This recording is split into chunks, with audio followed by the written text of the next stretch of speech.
xəstəliklə fizioloji sarılıq var, patoloji sarılıq var. Aha. Arada incə bir cizgi var. Əgər beyinə zərər verəcək səviyyələrə çıxırsa, bu xəstəlikdir. Yoxsa 17 doğanın 7-sində, 8-sində zaten sarılıq olur da. Bu fizioloji sərhədlərdə olduğu müddətcə problem yoxdur. Amma bəlli bir sərhədlər var da doğum sonrası. İndi bir burada uşağın hamiləlik həftəsinə baxırıq biz.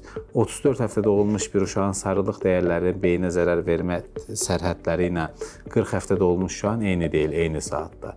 Bir də doğum sonraki saata baxırıq. 6 saatda beyin hematensefalik bariyer deyirik, beyin qan bariyeri. O bariyer formalaşmadığı üçün 6 saatda məsələn bir uşaqda 10 bilirubin beyinə zərər verirkən 72 saatda belə deyim də 38 həftədə olmuş bir uşaqda 10 bilirubin tamamilə normal bir şey durumdur, dəyərləndirir.